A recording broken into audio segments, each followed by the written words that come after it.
আমার কাছে একটা ইডিয়েট হাজবেন্ড ছাড়া তুমি অন্য কিছুই না। ইডিয়েট? মাই গড, টেম্পার তো অনেক হাই হয়ে আছে। দেখি একটু কুল করতে পারি কিনা।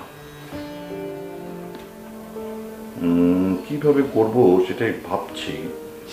দেখো তো এটা পছন্দ হয় কিনা।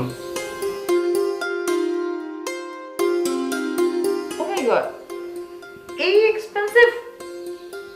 এটা তো আমি অনেকদিন ধরে খুঁজছিলাম, তুমি এটা কোথায় পেলে? এটা একটা অপারেশনে ছিলাম, অপারেশনটা সাকসেস হয়েছি। আমার বোর জন্য তারা গিফট পাঠিয়ে দিয়েছে।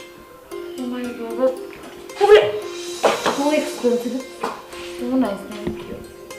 এই অপারেশনে ছিলাম বলেই তো তোমার বান্ধবীর পার্টিতে অ্যাটেন্ড করতে পারিনি। এখন বুঝতে পারছো তো? আরে ধুর, এমন পার্টি পরেও করা যাবে। কি সুন্দর নেকলেসটা গো, আমার অনেক দিনের শখ ছিল এমন একটা, জানো? এটা আমি সামনের মাসে আমাদের ম্যারেজটাতে পরবো। যাক, মহারানীর মান তাহলে ভাঙলো। ইয়া আল্লাহ, তুমি সত্যিই মহান। হয়েছে হয়েছে, আর ফান করতে হবে না।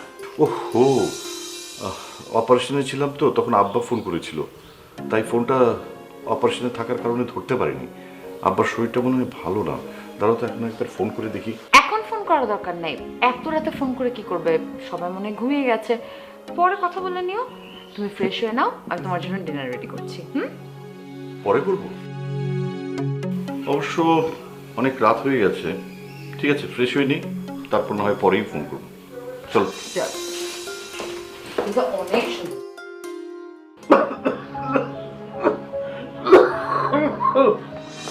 আব্বা এনো পানি খাও।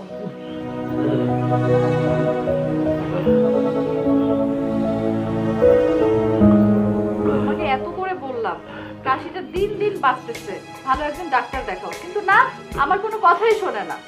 আরে এত চিন্তার গাছ নাই, তোর বাপ আর নগর মাস্টার এত সহজে মরবে না।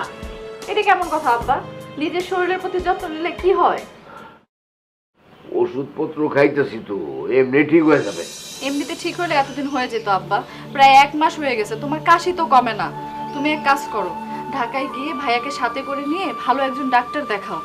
তুমি যদি নাই যাও আব্বা, তাহলে এই ছেলের পিছনে এত টাকা খরচ করে কি লাভ হলো?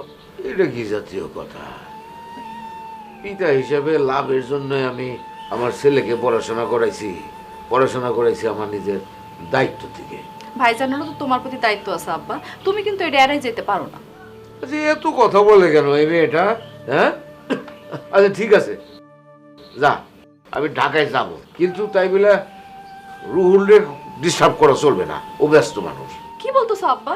তুমি অসুস্থ শরীর নিয়ে একা ঢাকায় যাবা? একা যাবো কেন? ওই যে পাশের বাড়ির মিন্টু আছে, ওরে সাথে করে নিয়ে যাবো। ও ঢাকা শহর খুব ভালো করে চিনে। তোমার মতো আজব মানুষ আব্বা আমি জীবনেও দেখিনি। যেখানে নিজের সন্তানের সাথে ঢাকায় থাকার নিরাপদ, তুমি আসলে না আমার কোনো কথাই শুনবে না। আচ্ছা, তোমার যা মনে হচ্ছে তুমি তাই করো, আমি আর কোনো কথা বলতে চাবো না।